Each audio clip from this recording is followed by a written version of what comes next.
नमस्कार भक्तों, एस कथा भजन चैनल में आपका तहे दिल से स्वागत करती हूँ। बोलिए भक्त और भगवान की जय। वृंदावन बिहारी लाल की जय। उमापति महादेव की भक्तों, आज मैं आपको भक्तमाल की एक कथा श्री ब्रह्मादास जी महाराज का सुनाने जा रही हूँ। श्री ब्रह्मादास जी महाराज राधा कृष्ण युगल सरकार के अन्य भक्त थे। वे अपनी कविताओं में हमेशा उनकी लीला भक्ति सबका वर्णन करते रहते थे और इनकी कविताओं का जन समाज में बहुत ज़्यादा ही सम्मान था।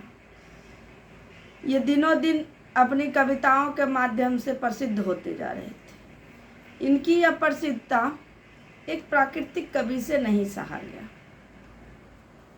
वो एक बार आके इनसे कहने लगे कि आप जो है हमसे इस विषय पे साष्टांग कीजिए कि मेरा कविता आपसे किसी भी अर्थ में कमी नहीं है, मेरा कविता श्रेष्ठ है।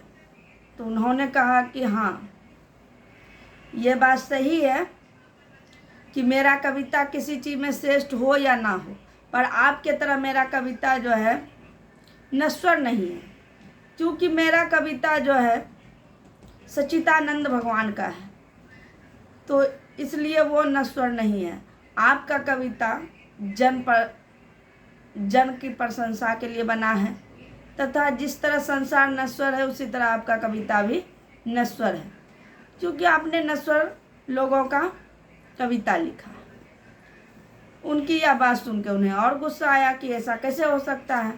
तो उन्होंने बोला कि अच्छा ऐसा कीजिए, आप अपनी कविता और हम अपनी कविता दोनों जो है लिख के अग्नि में डाल देते हैं। जिसकी कविता यदि आपकी कविता यदि नश्वर नहीं होगी तो नहीं जलेगी और मेरी नश्वर होगी तो जल जाएगी। तो प्राकृतिक कवि ने सोचा कि में कविता इनकी भी जल जाएगी और मेरी भी जल जाएगी, पर ऐसा हुआ नहीं।